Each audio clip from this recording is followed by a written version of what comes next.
19वीं और 20वीं सदी के सम्मिश्रण काल में भारत में बहुत सी एनजीओ, बहुत से सोसाइटीज, बहुत से समाज, संस्थाएं, परिवार, संगठनों का उदय होने लगा था, जो ब्रिटिशर्स के इशारे पर लोगों को सनातन धर्म की मूल सिद्धांत अवधारणा के विरुद्ध ले जाकर कल्पित मतों की ओर आकर्षित करके उनको अंदर से नास्तिक बनाने का प्रयास कर रहे थे।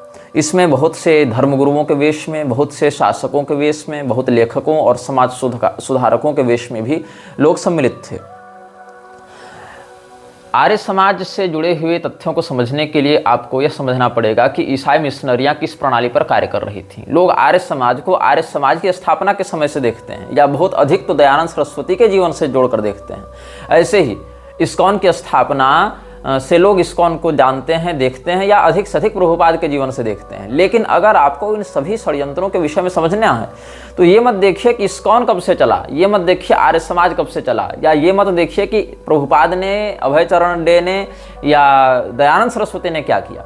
ये देखिए कि उनसे पहले की पीढ़ी में क्या चल रहा था, वो जिस परिवेश में पले बढ़े, जैसी संगति में रहे, वो लोग कैसे थे।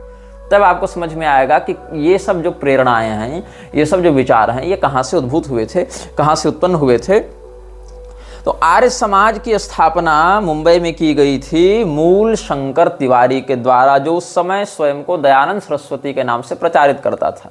यद्यपि दयानंद सरस्वती ने सरस्वती शब्द की व्याख्या तो की है, लेकिन सरस्वती शब्द इससे पहले जो आचार्य लगा रहे थे, हालांकि सरस्वती शब्द तो मठावना महानुशासन में भी शंकराचार्य जी ने परिभाषा के साथ वर्णित किया है दशनामी परंपरा के अंतर्गत, लेकिन दयानंद सरस्वती ने जो सरस्वती शब्द लगाया, जो आनंद सरस्वती परंपरा का आश्रय लिया, ये शंकराचार्य के मत में दीक्षित होने के बाद, परमानंद यति से दीक्षित होने के बाद इसने दयानंद सरस्वती नाम रखा। और फिर जब शंकराचार्य का मत इसने खंडित करना आरंभ किया, उनके विरुद्ध हो गया, लोगों ने पूछा भाई तुम ऐसा क्यों कर रहे हो, तो कहा कि नहीं, मेरी वाली जो आनंद सरस्वती परंपरा है वो अलग है।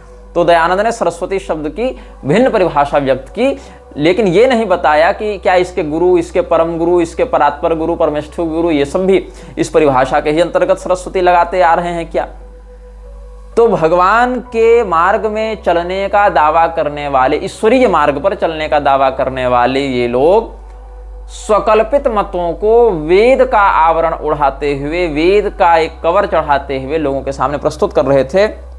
तो कथित रूप से काठियावाड़ में ब्राह्मण परिवार में इसका जन्म हुआ था, मूलजी शंकर करशनजी तिवारी के नाम से। अब मूल शंकर जो है करशनजी तिवारी या कृष्णजी तिवारी, गुजराती उच्चारण में थोड़ा भेद हो जाता है। इसने कब जन्म लिया, तो कहते हैं 1824 ईस्वी में इसका जन्म हुआ था। 1824 वह वर्ष था, या वह वर्षखंड था, वह दशक था जब राम मोहन राय जैसे लोग ब्रह्म समाज के माध्यम से सनातन धर्म पर पर्याप्त कुठाराघात करने का प्रयास कर रहे थे।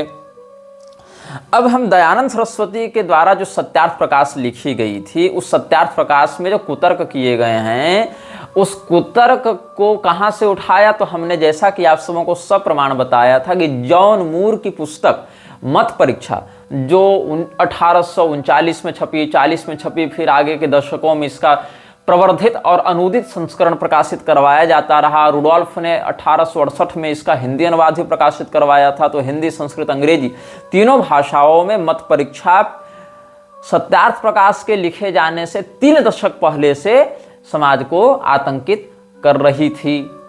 अब सत्यार्थी के काल्पनिक पात्र के द्वारा प्रस्तुत किए गए या प्रमाणित किए गए कुतर्कों के आधार पर जब इसने सत्यार्थ प्रकाश लिखी, तो सत्यार्थ प्रकाश शब्द भी इसने अपने से नहीं दिया।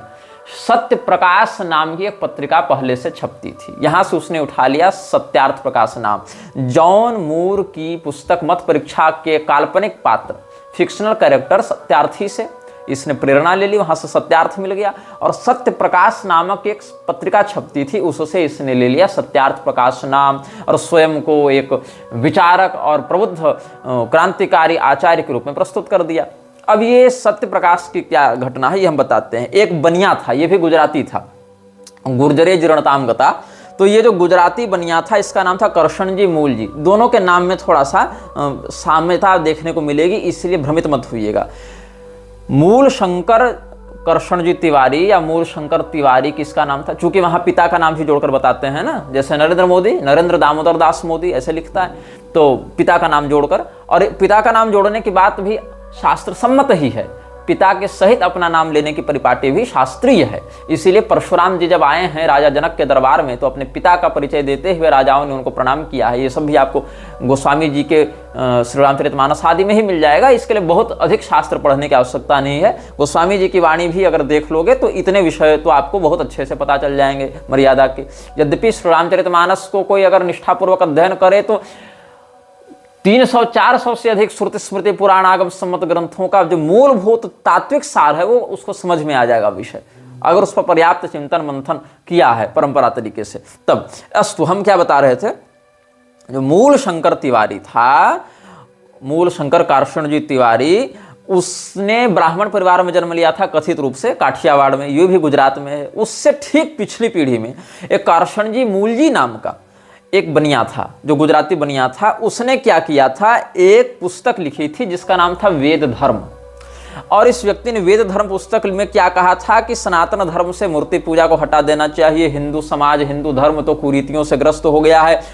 तो यहाँ पर एक पैरा हम आपको पढ़कर सुनाना चाहेंगे, brief history of Arya Samaj से। इसका नाम है ब्रीफ हिस्ट्री ऑफ आर्य समाज। तो यहाँ पर मैं आपको पढ़कर सुना रहा हूँ 1993 के डॉक्यूमेंटेशन से आपको पढ़कर सुना रहा हूं कि the Arya Samaj was founded by Swami Dayanand Saraswati who was originally Mulji Shankar Karshanji Tiwari. He was born in 1824 at Tankara in the princely state of Kathiawar in the Brahmin caste. Before Dayanand Saraswati in Bombay presidency, Karshanji Mulji who was from the Gujarati Bania community who started social reform within his community. इसने समाज सुधार का काम प्रारंभ किया था। अब चूंकि इतिहासकार लोग ऐसी ही बातें लिखते हैं, समाज सुधार ये सब शब्दों का ही प्रयोग करते हैं, वो षड्यंत्रकारी इत्यादि शब्दों का प्रयोग तो नहीं करते सामान्यतः। अस्तु, इसने क्या किया था, करशनजी मूलजी जो गुजराती बनिया था, उसने मुंबई में क्या किया था, ही published a tract Veda Dharma in which he advocated sweeping away all the later accretions to Hinduism such as idol and guru worship and returning to the simple religion of Vedas, the true आर्य धर्म। अब ये जो बनिया था करशनजी मूलजी गुजराती, इसने मुंबई में एक पुस्तक लिखी थी जिसका नाम था वेद धर्म। और इसने वेद धर्म नामक पुस्तक में यह सिद्ध करने का प्रयास किया था कि सनातन धर्म में मूर्ति पूजा नहीं है, पुराणों का प्रमाण नहीं है, कोई गुरु परंपरा की आवश्यकता नहीं है, गुरु पूजन की भी आवश्यकता नहीं है, और हम सभी को आर्य धर्म की ओर लौटना चाहिए जो वास्तव में विशुद्ध वैदिक धर्म है, ऐसा इसने दावा किया। अब आगे देखिए, यही कारण है Karshan Das Mulji was the person who actually created the background for the formation of the Arya Samaj in Bombay. यही वो व्यक्ति था कारशनजी मूलजी जो मुंबई में आर्य समाज की स्थापना का बैकग्राउंड तैयार कर रहा था। महत्वाकांक्षा इसकी ही थी, लेकिन ये एक स्वतंत्र धर्मगुरु के रूप में स्वयं को स्थापित नहीं कर पा रहा था, चूंकि एक तो ब्राह्मण था नहीं, दूसरे विशेष संस्कृतज्ञ के रूप में इसकी प्रतिष्ठा नहीं थी, भाष्यकार के रूप में इसकी प्रतिष्ठा नहीं थी, लेकिन माहौल ये पहले से बना रहा था। अब ये जो कारशनजी मूलजी है, इसके विषय में थोड़ी सी बात आपको हम और बता दें। ये 1871 में मर गया था। 1871 में ये कारशनजी मूलजी मर गया था। और आर्य समाज की स्थापना जब दयानंद सरस्वती ने की थी तो कब की थी, 1875 में की थी। कहा जाता है कि स्वामी विरजानंद की प्रेरणा से इसने आर्य समाज की स्थापना की थी, जबकि ये सत्य नहीं है। 1875 में इसने जो स्थापना की दयानंद ने आर्य समाज की, वो किसके नियमावली पर की, किसके सिद्धांतों पर की, किसके विचारधारा के आश्रय से की? यही जो करशन दास मूलजी था या करशनजी मूलजी था, करशन दास मूलजी वही प्रधान उत्प्रेरक रहा दयानंद का, क्योंकि आर्य धर्म नामक शब्दावली को लाकर, उसी को विशुद्ध वेदोक्त मत बताकर, वेद धर्म नाम की पुस्तक लिखकर, और साथ साथ उसमें मूर्ति पूजा, गुरु परंपरा या पुराणों का प्रामाण, ये सब बातों को नकारते हुए उसने जो बकवास लिखी थी, वही ये चला रहा था मुंबई में। और मुंबई में ही उसके मरने के 4 साल के बाद दयानंद ने स्थापना की आर्य समाज की। तो ये जो व्यक्ति था, ये दयानंद से उम्र में छोटा था। 1832 में पैदा हुआ, 1871 में मर गया।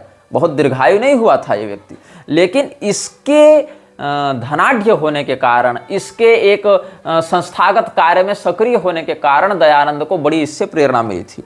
तो ये भावनगर में जन्मा था और मात्र 39 साल की उम्र में मर गया। ऐसे दयानंद की मृत्यु भी बड़ी कम अवस्था में हुई थी। तो इसने एक पत्रिका लिखी थी। अच्छा, ये कहाँ से पढ़ा था? तो इल्फिंस्टन कॉलेज जो है वहाँ से पढ़ा था और पाश्चात्य शिक्षा प्राप्त ये व्यक्ति था। तो इल्फिंस्टन कॉलेज क्या है? होमी भाभा स्टेट यूनिवर्सिटी के अंतर्गत ये 1956 में स्थापित हुआ है। ऐसे होमी भाभा स्टेट यूनिवर्सिटी तो बाद में इससे जुड़ी ना, वो तो 2019 में क्लस्टर विश्वविद्यालय के रूप में इसको स्थापित किया गया था। इसमें एल्फिंस्टन कॉलेज है, सिडेनहम कॉलेज है और secondary training college, the institute of science, ये सब मुंबई विश्वविद्यालय के अंतर्गत जो पहले आते थे उसी को एक क्लस्टर विश्वविद्यालय के रूप में करते हुए सेपरेट किया गया है होमी भाभा स्टेट यूनिवर्सिटी के रूप में। तो एल्फिंस्टन कॉलेज में पढ़ता था और एल्फिंस्टन कॉलेज ही मुंबई यूनिवर्सिटी को प्रमोट करने में या उसको नए रूप में रिब्रांड करने में बहुत मददगार आया। तो ये 1956 में स्थापित किया गया था, क्षमा करें 1856 में, 1856 में, थोड़ा शताब्दियों का भ्रम हो जाता है बोलने में कई बार। 1856 ईस्वी में, विद्रोह से एक साल पहले इसकी स्थापना की गई थी। तो ये क्या था,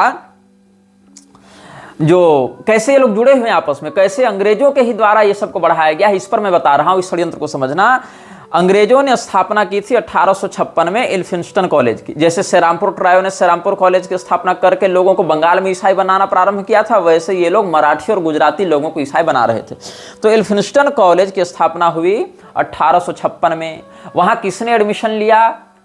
जो हम करशनदास मूलजी की बात कर रहे हैं, ये गुजराती बनिया वहाँ एडमिशन लेता है और यहाँ पर ये इंग्लिश एजुकेटेड गुजराती जर्नलिस्ट के रूप में प्रमाणित किया जाता है।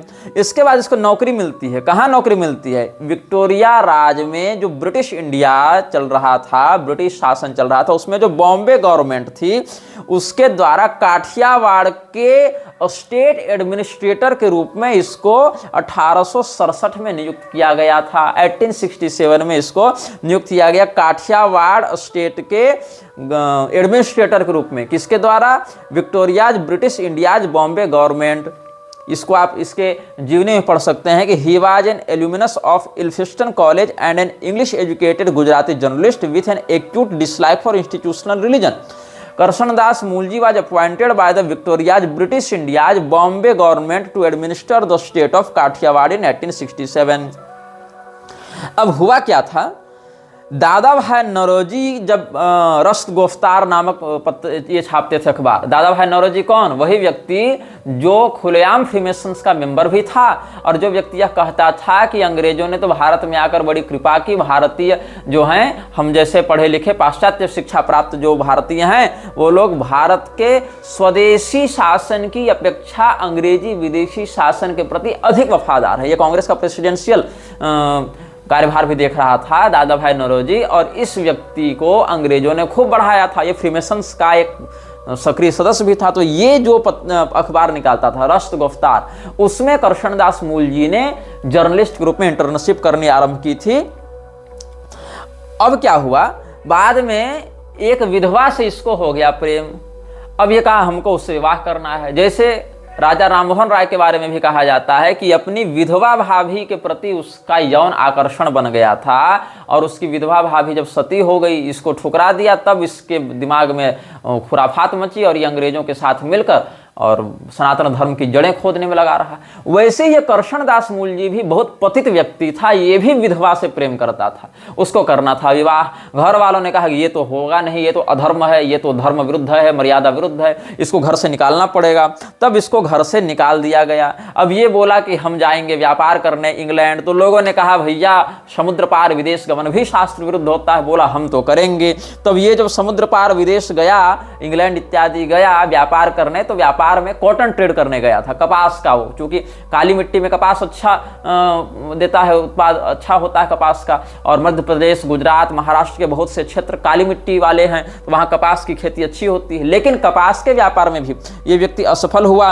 अब समुद्र पार विदेश गमन करके जब ये वापस आया तो परिवार के साथ साथ इसके समाज वालों ने भी इसको निकाल दिया, कृष्णदास मूल जी को, कि तुम हमारे समाज में नहीं रह सकते हो, तुम तो पतित हो, तुम तो विदेशगामी हो गए हो। ये उस समय सनातन धर्म की कितनी सुंदर और कितनी दृढ़ व्यवस्था थी कि विधवा विवाह करोगे निकाल दिए जाओगे, समुद्र पार विदेश गमन करोगे निकाल दिए जाओगे। लेकिन ये लोग तो अंग्रेजों के चमचे रहे ना, तो इसीलिए इन लोगों ने क्या किया, एक मैगजीन निकाली जिसका नाम था स्त्री बोध। अब स्त्री बोध और रस्त गुफ्तार के लिए पहले लिखा करता था, और ये सब जो मैगजीन है इसको फंड कौन कर रहा था, दादा भाई नौरोजी ही इसको फंडिंग दे रहा था। तो दादा भाई नौरोजी क्या था, स्वयं पारसी था, फ्री में संस्था लॉज ऑफ राइजिंग स्टार जो फारसियों के लिए बनाया गया था उसमें इसका अच्छा सहयोग रहा था। Lodge of Aryan masonry, lodge of Islam या लॉज ऑफ राइजिंग स्टार ये सब बताए गए हैं ना। तो स्त्री बोध नाम की एक पत्रिका जो के.एन. काबरा ने 1857 में स्थापित की थी और जो लगभग 90-92 साल चली थी, गुजराती भाषा में छपती थी, तो वहाँ पर 1952 में इसका प्रकाशन बंद हो गया था। हालांकि तो क्या हुआ था, जो विक्टोरियन स्टैंडर्ड्स हैं महिलाओं के, मतलब अंग्रेज लोग जिस प्रकार से चाहते हैं महिलाओं को बनाना, वैसा ही ये भारतीय महिलाओं को बनाना चाहता था। मतलब आधुनिक जो फेमिनिज्म है या आधुनिक जो पश्चिमी कुप्रथा या पश्चिमी विकृति भारत की महिलाओं में व्याप्त हो रही है, ये सब कहाँ से प्रारंभ हुआ था। तो क्या होता है, विक्टोरियन मोरालिटी, अंग्रेजों के विक्टोरियन कल्चर्स के मापदंडों के आधार पर जो स्त्रियों की नैतिकता होनी चाहिए थी, वैसी ही नैतिकता या वैसी ही सांस्कृतिक परिवर्तनशीलता, मतलब कि भारत की नारी भारतीय नारी न रहे, वो बन जावे यूरोपियन नारी, मेम साहब बन जावे। तो ये करवाने के लिए और भारतीय समाज में सनातन धर्म की व्यवस्था के अंतर्गत जो स्त्रियों की मर्यादागत अनुशासन व्यवस्था है उसके विरुद्ध जाकर उनको यूरोपीय रंग में रंगने के लिए जो पत्रिका निकाली जाती थी के.एन. काबरा इत्यादि के द्वारा, उसको फंडिंग कहाँ से मिलती थी, दादा भाई नौरोजी के द्वारा।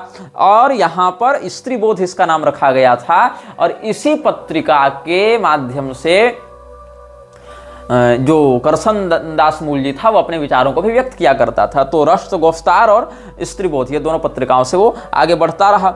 अब इसने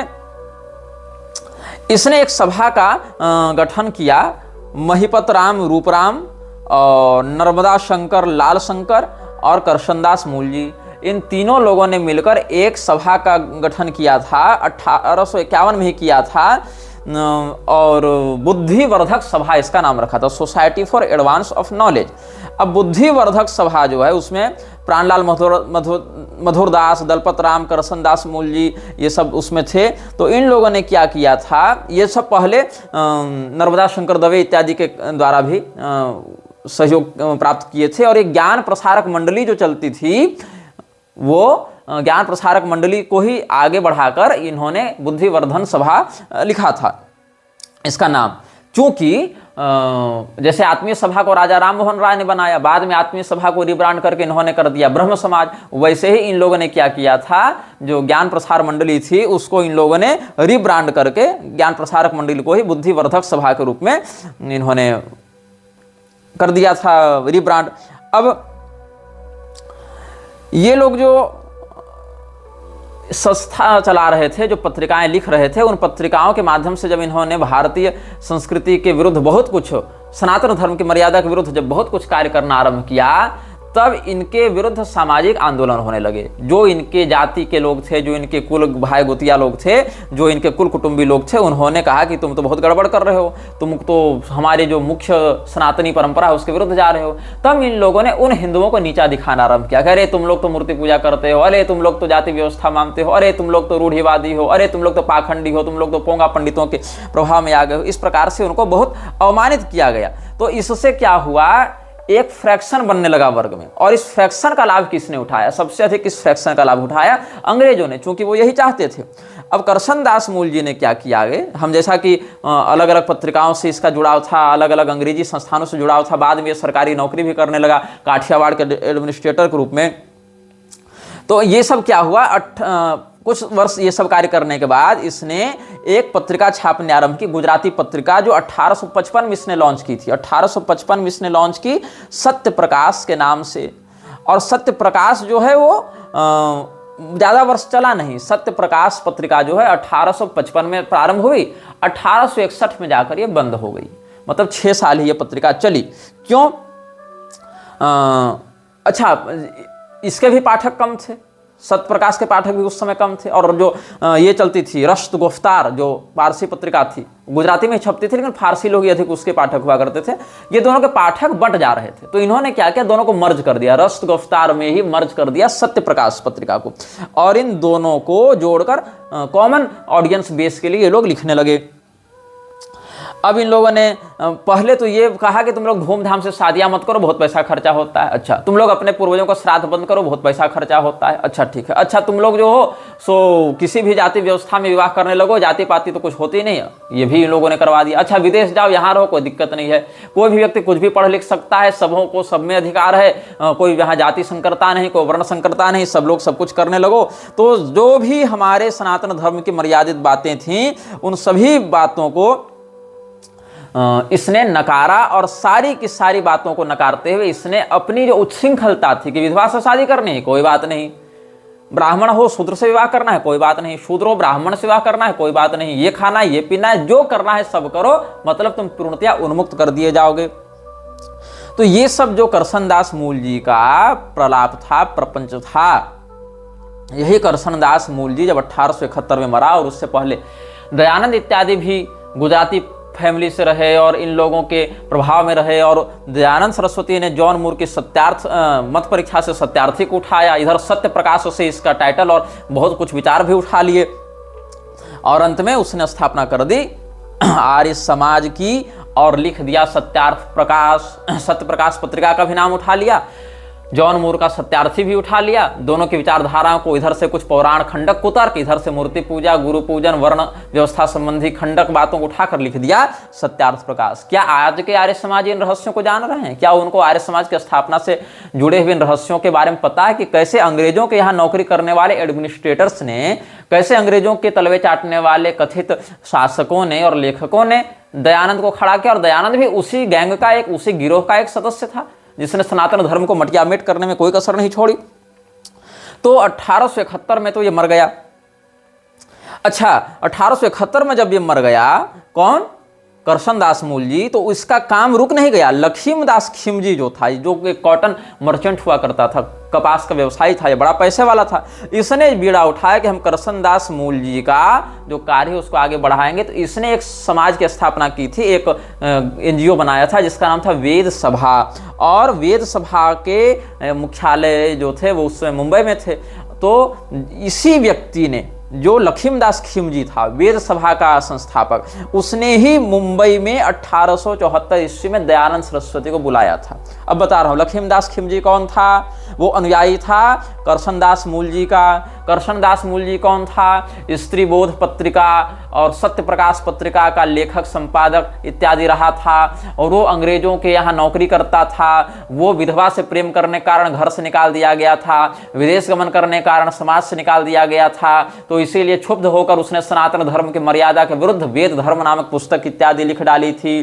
उसने एक आर्य धर्म के नाम से रिब्रांडिंग करके अपनी मनमानी बातें चलाई और बुद्धिवर्धक सभा का सदस्य बना। इसके बाद उसके मरने के 3-4 वर्षों तक उसके काम को, करसनदास मूल जी के काम को लखीमदास खिमजी ने वेद सभा नामक NGO के तहत चलाया, और 1874 ईस्वी में उसी ने दयानंद को कहाँ बुलाया? मुंबई बुलाया।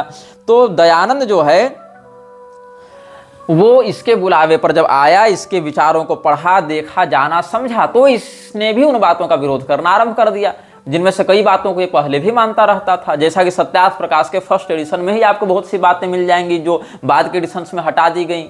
और पुरी के शंकराचार्य जी की बात माने तो वृंदावन में तो दयानंद ने भगवान कृष्ण का एक मंदिर भी स्थापित करवाया है, वहां मूर्ति की प्रतिष्ठा भी करवाई है। तो पहले जो मूर्ति पूजक था वो बाद में इन्हीं लोगों के प्रभाव में आकर, अंग्रेजों के ही प्रभाव में आकर भयंकर कोढ़ बन गया सनातन धर्म के लिए। तो दयानंद ने भागवत महापुराण के विरुद्ध भी लिखना आरंभ किया, और जो पूरे वैष्णवागम हैं, वैष्णव जगत है, उनके विरुद्ध लिखना आरंभ किया। पूरे पुराण, उपपुराण, बड़े बड़े महाकवियों के शास्त्र सम्मत महाकाव्य सबको उसने नकारना आरंभ किया, बड़े बड़े कोश ग्रंथों को नकारना आरंभ किया। और 1874 में ही जब ये मिला इधर कृष्णदास मूल जी के गैंग से, तब इसने वहां से सत्य प्रकाश इत्यादि के विषय में जाना। आर्य धर्म वाले नाटक के बारे में जो वेद धर्म पुस्तक और वेद सभा इत्यादि के नाम से चल रहे थे पहले ही, अंग्रेजों के द्वारा पोषित होकर, अंग्रेजों के फ्री मैसन्स के द्वारा, जो अंग्रेजों के वफादार थे ऐसे दादा भाई नौरोजी, कृष्णदास मूल जी, ये सब के द्वारा जो काम हो रहा था, इसको उसने जाना समझा और उसने तुरंत छाप दी सत्यार्थ प्रकाश। लेकिन हड़बड़ी का काम, गड़बड़ी का, उसने सत्यार्थ प्रकाश में बहुत सी, पहले एडिशन में तो शास्त्र सम्मत बातें भी लिख डाली थी, लेकिन बाद में इसको लगा कि ये सब बातें तो गड़बड़ हो जाएंगी, तो फिर हमारा ये जो मुख्य उद्देश्य वो कैसे पूरा होगा। तो अगले के एडिशंस में उसने वो बातें हटा दी और मजबूरी में उसको 13वां 14वां समोल्लास भी आर्य समाजियों को जोड़ना पड़ा, इस्लाम और ईसाइयत के विरोध को दिखाने के लिए। अब इसमें एक महत्वपूर्ण बात ये आती है कि प्रार्थना समाज ने हाथ मिलाया था आर्य समाज से। प्रार्थना समाज क्या है इसके विषय में थोड़ा सा हम तुमको परिचय दे देते हैं। प्रार्थना समाज जो है उसका आरजी भंडारकर, महादेव गोविंद रानाडे और आत्माराम पांडुरंग, इन तीनों लोगों ने मिलकर मुंबई में ही 1867 ईस्वी में 1867 में इसकी स्थापना की थी, प्रार्थना समाज की स्थापना की थी। और प्रार्थना समाज जो है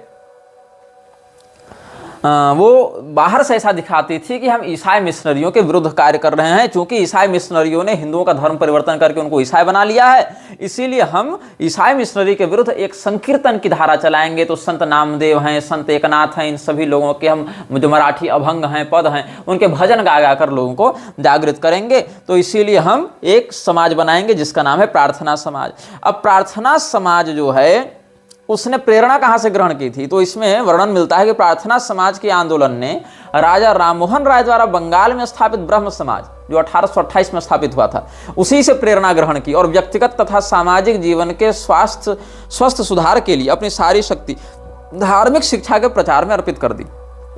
बाद में पुणे, अहमदाबाद, सतारा, अहमदनगर, ये सब स्थानों पर भी इनका काम आगे बढ़ता रहा। तो प्रार्थना समाज के विषय में ये धारणा बनाई गई कि प्रार्थना समाज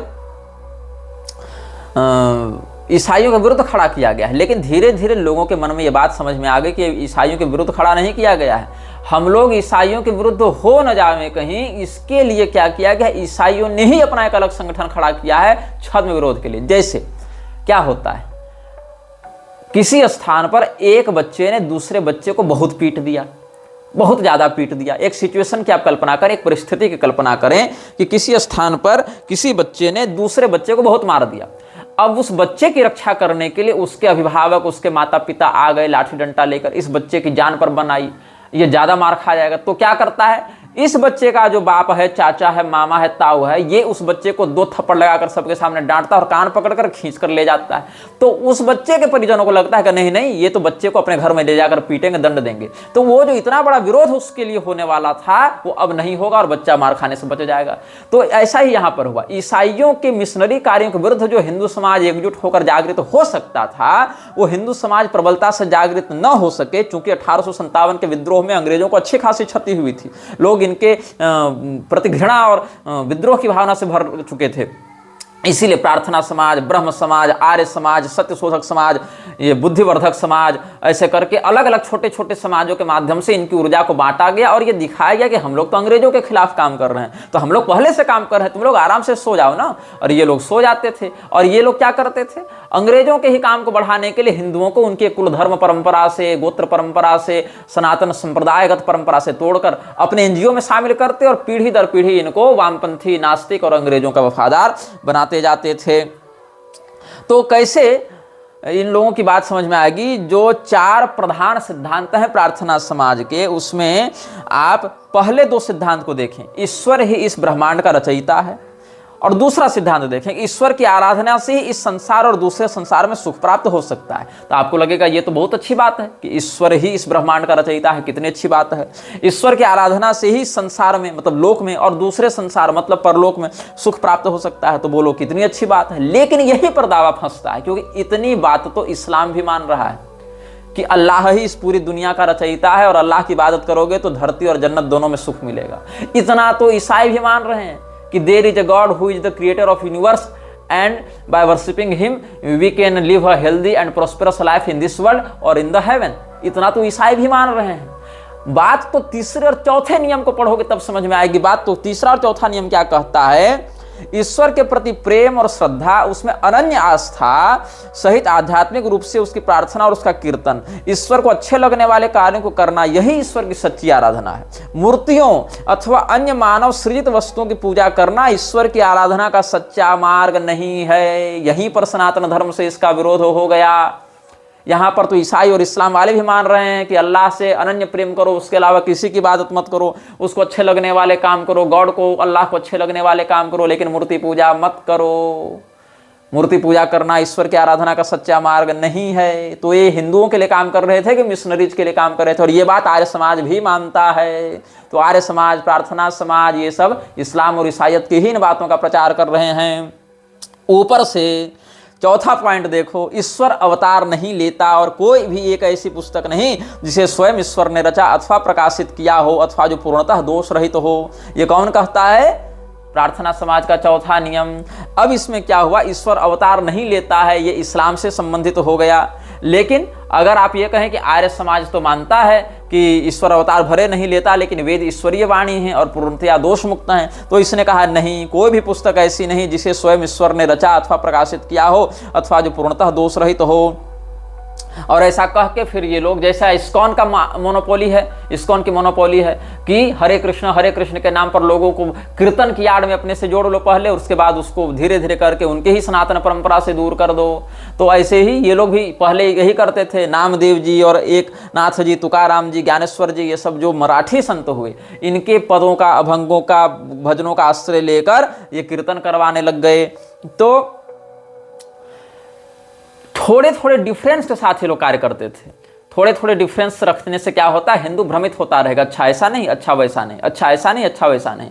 यदि तुम ये मानते हो कि ईश्वर अवतार नहीं लेता और कोई पुस्तक ईश्वर के द्वारा नहीं भेजी गई, तो तुम प्रार्थना समाज ज्वाइन कर लो, कुल मिला के रहोगे मृक्षराज के ही अंतर्गत। अच्छा कोई बात नहीं, तुमको ऐसा लगता है कि ईश्वर अवतार नहीं लेता, लेकिन पुस्तक तो कोई उसकी है जो वेद हैं, तो कोई बात नहीं, we have another scheme for you, you can join Arya Samaj, तो तुम आर्य समाज ज्वाइन कर लो। अच्छा अगर तुमको ये लगता है कि ईश्वर अवतार भी लेता है और ईश्वर तो वेद और पुराण का भी उपदेश करता है, और लेकिन ईश्वर जो है वो वर्णाश्रम व्यवस्था को जन्म से नहीं मानता है, तो we have another scheme for you brother, you can join Gayatri Parivar. अच्छा तुमको ये लगता है कि ईश्वर की मूर्ति पूजा तो होनी चाहिए, और ईश्वर की मूर्ति पूजा होने के साथ साथ हम पुराणों को तो प्रामाणिक माने, लेकिन कुछ पुराणों को माने और कुछ पुराणों को न माने, then you can join ISKCON brother. They are idol worshippers and they don't recognize Shiva Purana as authentic and प्रामाणिक। तो मृक्षराज ने सारी स्कीम दी रखी है आपको जो मानना है आप सब मानिए, लेकिन रहिए हमारे यहाँ पर।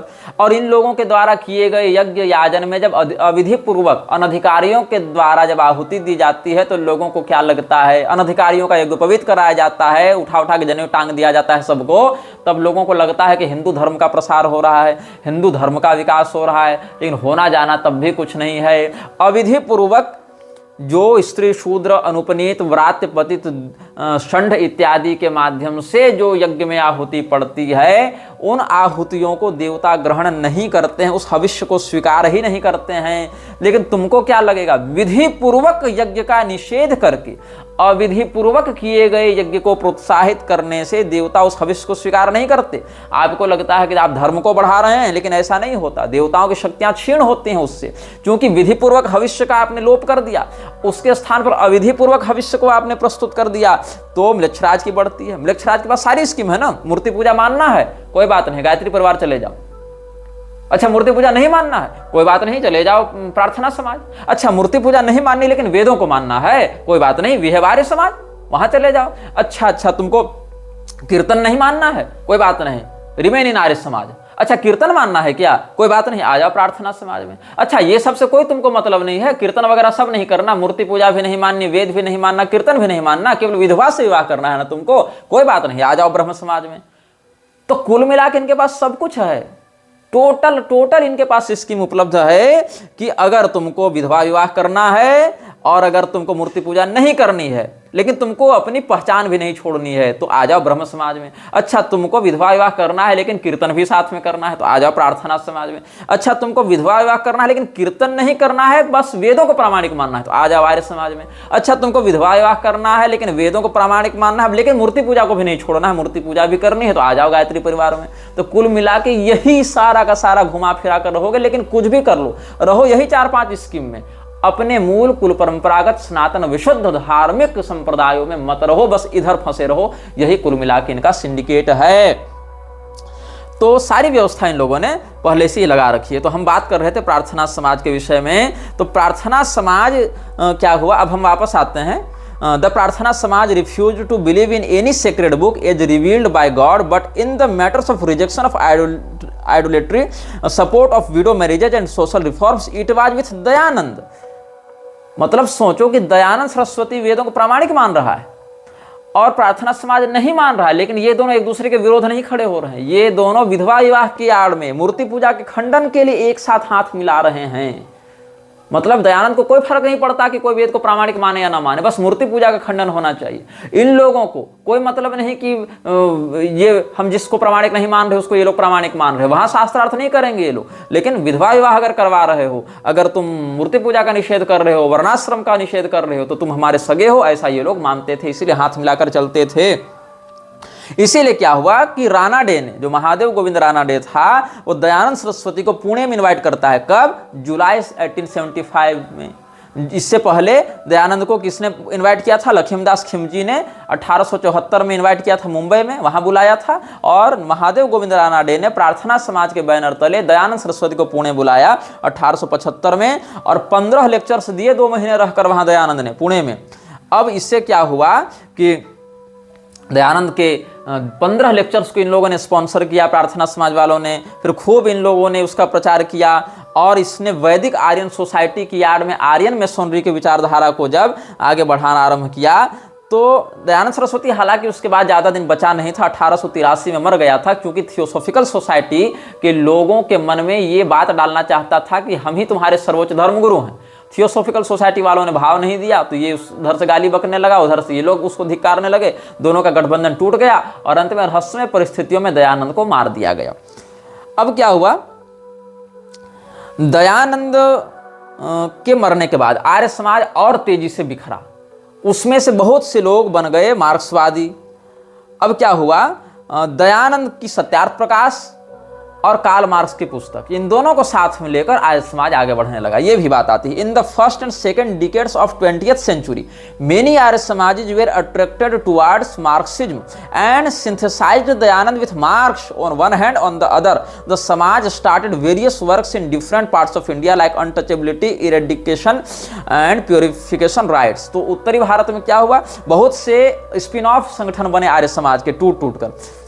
श्रद्धानंद दलित उद्धार सभा 1921 में बनी, ऑल इंडिया अछूतोद्धार कमेटी और पंजाब अछूतोद्धार मंडल 1926 में बने, जात पात तोड़क मंडल 1922 में बन चुका था, दलितोद्धार मंडल 1923 में, और दयानंद दलितोद्धार मंडल 1925 में। ये सब के सब किसी भी प्रकार से पहले शूद्र वर्ण के मन में काल्पनिक बातों को भरकर, बाद में इसी का ऑफ स्प्रिंग जो फूले पेरियार ये सब कर रहे थे ना, कोल्हापुरी शाहू के अंतर्गत काम करते हुए, यही सब बाद में अंबेडकर की और आज की वामपंथी समाज की बुनियाद को लाने में सहयोगी हुए, जो देश विरोधी शक्तियों के साथ मिलकर भारत की मूल अस्मिता के साथ खिलवाड़ करते हैं। और जब ये लोग ब्राह्मणों के नरसंहार की तैयारी करते हैं, तब कोई आर्य समाज का कर्मणा ब्राह्मण खड़ा होकर इस बात का विरोध करने की औकात नहीं दिखा पाता है।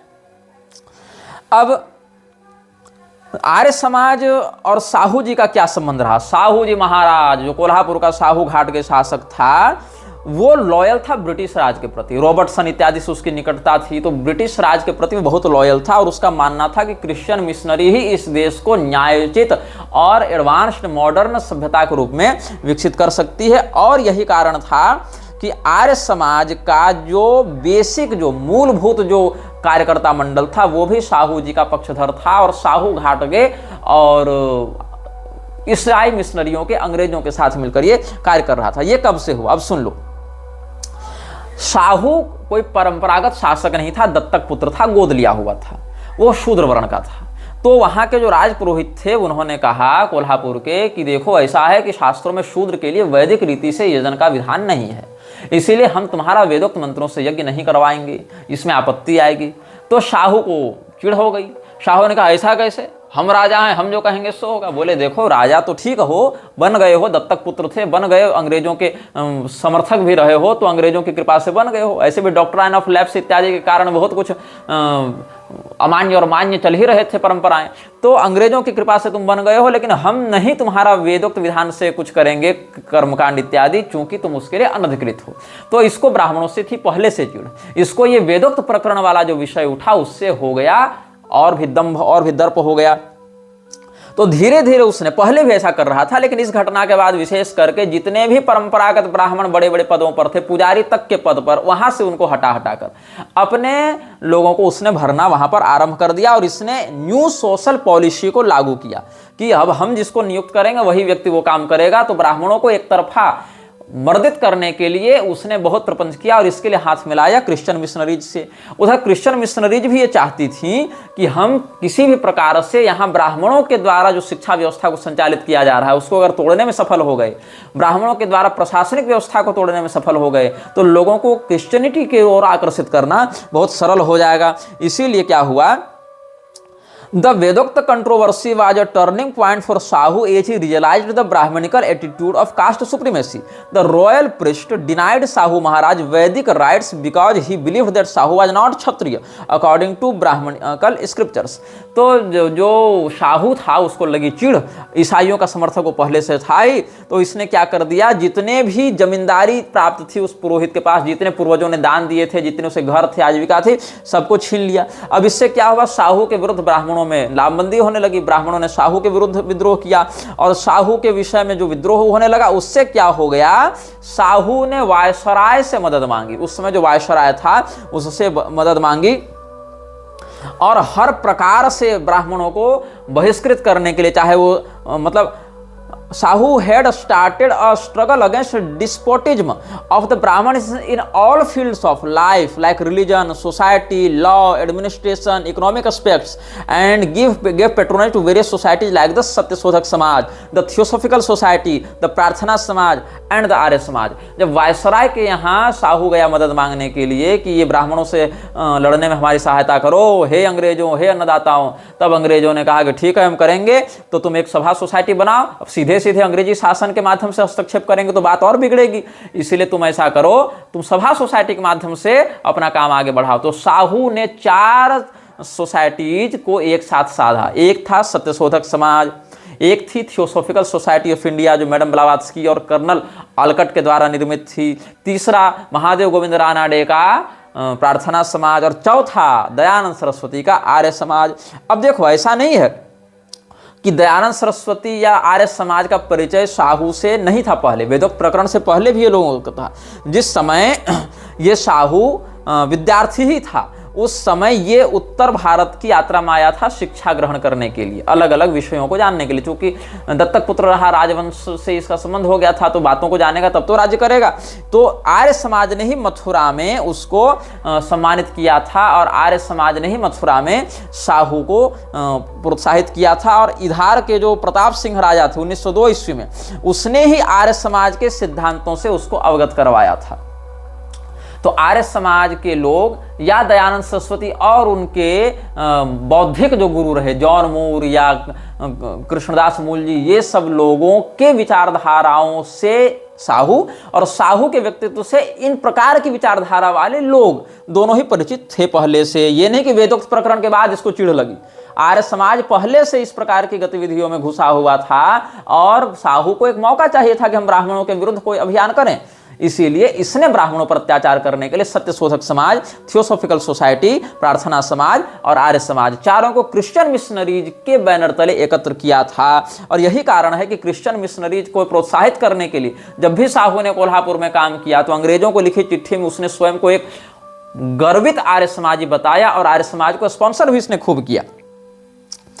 अब क्या हुआ, जिस समय ब्राह्मणों से विरोध किया साहू ने कि ये लोग हमारा वैदिक कर्मकांड नहीं करवा रहे हैं, तो इसको हाथों हाथ किसने अपने पास बुलाया? आर्य समाज ने बुलाया कि अरे महाराज अपने पास आ जाओ ना, हम सब करा देंगे, हम दयानंद सरस्वती के चेले हैं, दुनिया में धूम मचा देंगे, हम सब तुम्हारा काम करा देंगे। तो इसको लगा रही अच्छी बात है, अब तो हम सीधे सीधे ब्राह्मणों के किले में सेंधमारी करने के लिए तैयार हो जाएंगे। और 1917 ईस्वी में, 1902 में ये आर्य समाज से जुड़ा हुआ था, उसके बाद 1917 ईस्वी तक ये आर्य समाज से गुप्त रूप से जुड़ा रहा। और 1917 ईस्वी में इसने स्वयं को घोषित रूप से, मतलब सामने आकर अपने आप को आर्य समाजी घोषित किया। और 1918 में तो रॉबर्टसन को लिखी चिट्ठी में इसने इस बात को स्वीकार भी किया है। तो 16-17 ईस्वी में, 1916-1917 में साहू ने ब्राह्मणों के विरुद्ध खूब षड्यंत्र करते हुए स्वयं को घोषित रूप से आर्य समाजी बताया। और दिसंबर 1917 में साहू ने मोंटेगू से मिलकर भारत में नई शिक्षा नीति को लागू करने की मांग की, जहां से ब्राह्मणों को बहिष्कृत किया जाएगा और अंग्रेजी, क्रिश्चियन, ईसाई पद्धति के आधार पर बच्चों को बचपन से शिक्षा दी जाएगी, जिससे क्या होगा कि ब्राह्मण नीचे गिरेंगे, उनका प्रभाव समाप्त होगा। और इसको अधिक तेजी से लागू करने के लिए उसने प्रार्थना समाज और ये जो आर्य समाज है इनके साथ मिलकर एक प्रस्ताव रखा कि हम अंतर जाति विवाह को बढ़ावा देंगे। अगर कोई व्यक्ति अपने जाति में विवाह करना चाहता है तो उसको निंदनीय माना जाएगा, रूढ़िवादी मानकर हम लोग मजाक उड़ाएंगे। और अगर कोई दूसरी जाति में विवाह करना चाहता है तो उसको हम प्रोत्साहित करेंगे। और आज की सरकार भी यही करने में लगी है। यदि आप अपने घर में कुल धर्म की रीति से विवाह करेंगे, अपनी पुत्री का सही उम्र में कन्यादान करेंगे, तो सरकार आपको जेल में डाल देगी। और अगर आप दूसरे की जाति में विवाह कर लेंगे, विधवा विवाह कर लेंगे, तो सरकार आपको अधिक पैसा भी देगी और सम्मान भी देगी, प्लस अगर आपके ऊपर कोई सामाजिक आपत्ति आती है तो पुलिस प्रोटेक्शन भी देगी। ये सरकार लोगों को व्यभिचारी बनाने में लगी हुई है। और ये सरकार आज से नहीं, भारत में अंग्रेजों के समय से ये बात चली आ रही है, ब्राह्मणों के और सनातन धर्म के मूलभूत सैद्धांतिक मर्यादा को खंडित करने के लिए और म्लेच्छराज के बल को बढ़ाने के लिए। तो जो मोंटेगू शेल्मफोर्ड कमिटी थी, उसमें ये क्या लिखता है? In the message of this presidency have now realised that 5 monsters are creating problems in the progress of majority. इसने कहा कि 5 लोग जो है, 5 शैतान, 5 राक्षस जो हैं, वो हमारे देश की विकास गति में बाधा बन रहे हैं। तो ये 5 मॉन्स्टर्स कौन कौन थे? तो पहला था, कहा, विलेज अकाउंटेंट कुलकर्णी, जो कि ब्राह्मण था। दूसरा, ब्राह्मण मनी लेंडर। तीसरा, Brahmin village school master and their professor brothers of the city. चौथा, ब्राह्मण ब्यूरोक्रेट्स। और 5वां, गांव का पुजारी, द विलेज ब्राह्मण प्रीस्ट। इसलिए इनको पहले हटाया जाए। And Brahmins in religious, political, social, administrative, economic and educational fields must be retarded. इनको निकाला जाना चाहिए, इनको नष्ट किया जाना चाहिए। और इसने शिवाजी के नाम पर, छत्रपति शिवाजी के नाम पर शिवाजी वैदिक स्कूल खोल दिया। और छत्रपति शिवाजी जो वेद धर्म प्रतिष्ठापक रहे, वैदिक धर्म के संरक्षक माने गए, उनके नाम पर स्कूल खोलकर क्या कर दिया? गैर ब्राह्मणों को पुजारी बनाने के लिए वेद की शिक्षा आर्य समाज के माध्यम से दिलाने लगा साहू। और साथ साथ उन लोगों को मंदिरों में भेजने लगा जो आर्य समाज मूर्ति पूजा का विरोध करता था। वो आर्य समाज अब साहू का विरोध नहीं कर रहा है, क्योंकि साहू गैर ब्राह्मणों को पुजारी बनाना चाहता था। तब यहां नहीं कहा कि ये पाखंड क्यों कर रहे हो, मूर्ति पूजा तो पाखंड है, तब नहीं कहा, क्योंकि इससे क्या होगा? ब्राह्मणों का बल क्षीण होगा, वर्ण व्यवस्था समाप्त होगी। तो आज न कल वो थोड़ी मूर्ति पूजा में लगा रहेगा, वो तो वहां से भी निकलेगा। तो धीरे धीरे करके वो ईसाइयत की ओर ही बढ़ेगा, या कम से कम नास्तिकता की ओर बढ़ेगा। फलतः जो अपने बड़े अब्बा हैं म्लेच्छराज, उनका बल बढ़ेगा। तो कुल मिलाकर through this he wanted to challenge the Brahmanical monopoly over the Vedas. इसीलिए Arya Samaj, hence all Arya समाजिस्ट too supported the intercaste marriages, widow marriages, ये सब बातें हुई। और इसने बहुत कुछ कानून बनवाए। किसने? साहू ने। Compulsory primary education, act of free and compulsory primary education किसके द्वारा चलाया जाएगा? तो विलेज ब्राह्मण हेडमास्टर के द्वारा तो चलाया नहीं जाएगा, तो मिशनरीज के द्वारा चलाया जाएगा। विडो रीमैरिज एक्ट 1917 में, एंड ऑफ बालूतेदारी 1918 में, रिपेल ऑफ कुलकर्णी वतन, मतलब जितने भी ब्राह्मणों के पास जमींदारी थी सबको छीन लो 1918 में। Intercaste and inter religious marriages, ये नहीं केवल जाति में, तुम मुसलमान से, ईसाई से, वो उनके बाल बच्चे तुम्हारी बहु बेटियों से विवाह करें, इसको कानूनी मान्यता देने के लिए 1919 में sanctioning of registered marriage act, हम प्रमाणित करेंगे कि तुम पति पत्नी हो कि नहीं।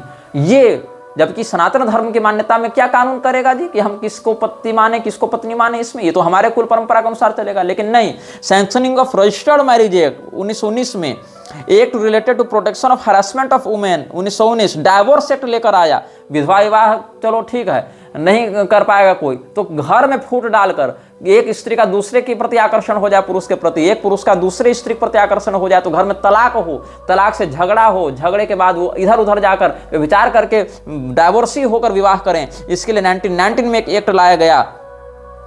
और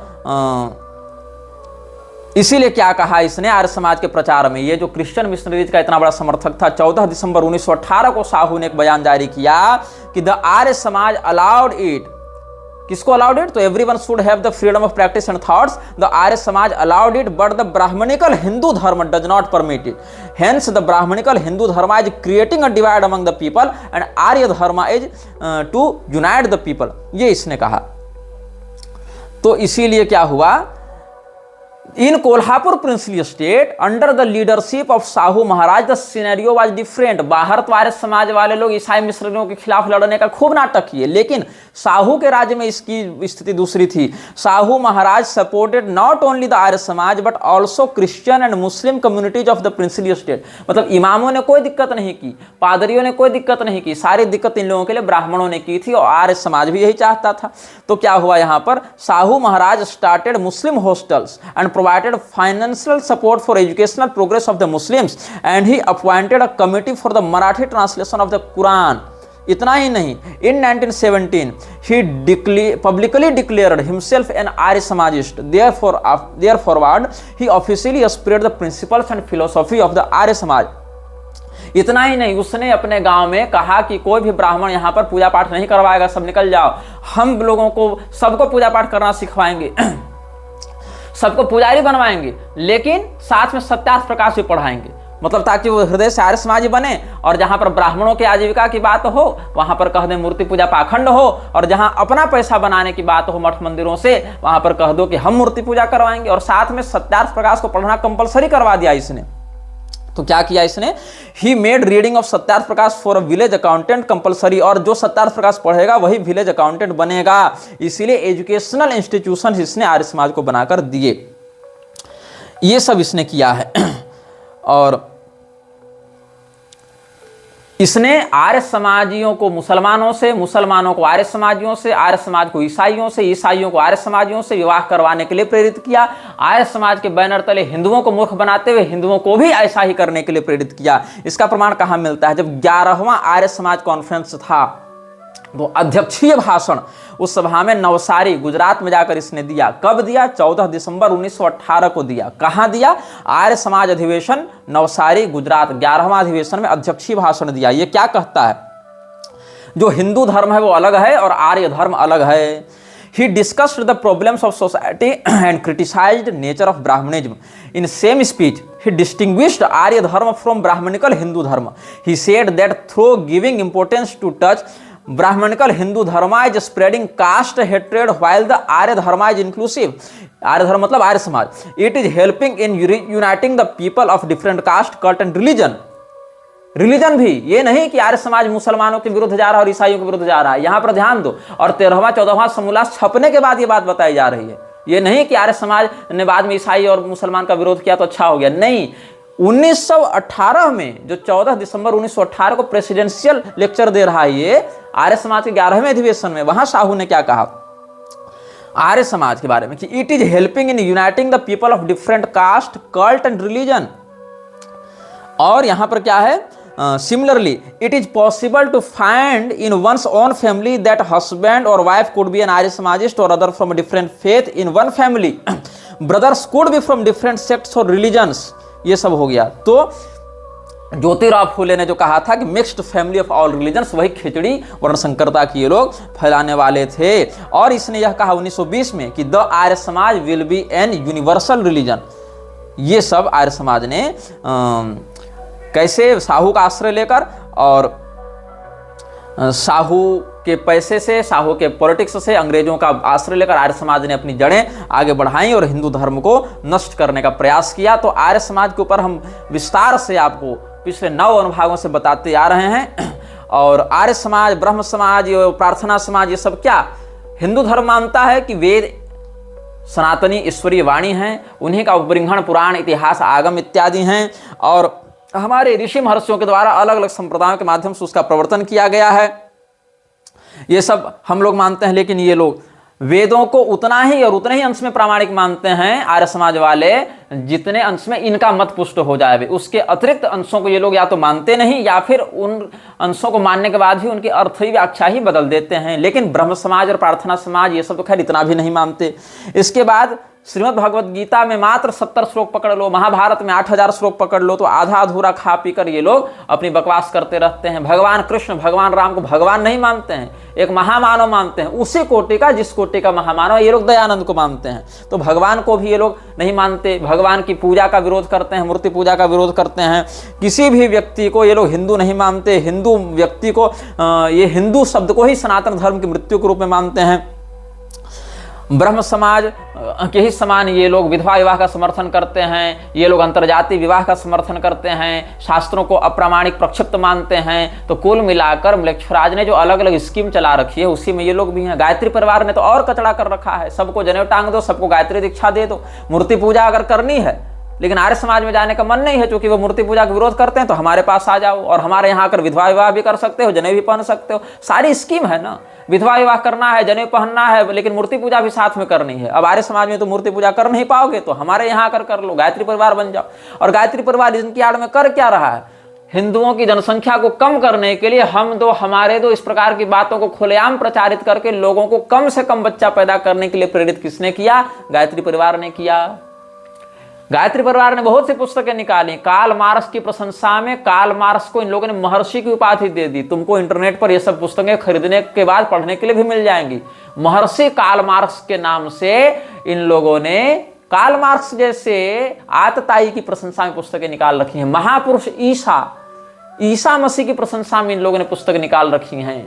तो फ्री मैसन्स से जुड़े लोगों की प्रशंसा में, जैसे विवेकानंद जैसे लोगों की प्रशंसा में, कार्ल मार्क्स जैसे आतताई की प्रशंसा में, ईसा मसीह जैसे म्लेच्छ की प्रशंसा में इन लोगों ने खूब पुस्तकें छाप रखी हैं। और कुल मिलाकर सनातन धर्म को वर्ण संकर बनाते हुए सनातन धर्मावलंबियों को उनकी मूल कुल परंपरा से तोड़कर कम से कम बच्चे पैदा करो, जनसंख्या एकदम कम से कम करो, ऊपर से हमारे यहाँ आ जाओ, सब आपस में विवाह करो, सब आपस में मंत्र पढ़ो, सब आपस में दीक्षा ले लो और कार्ल मार्क्स को महर्षि मान लो,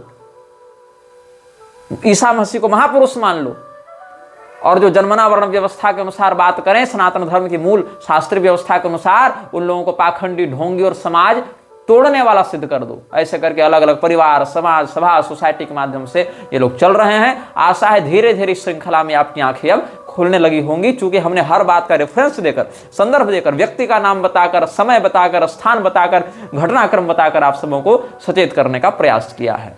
यह वीडियो जल्द ही हटा दिया जा सकता है। कृपया थर्ड पार्टी ऐप्स का उपयोग करके डाउनलोड करें। आप इस वीडियो को अपने चैनल पर फिर से अपलोड भी कर सकते हैं।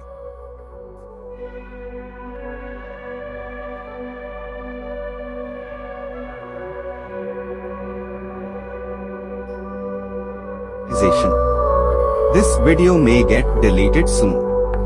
Please download using third-party apps. You may also re-upload this video on your channels. Thank you.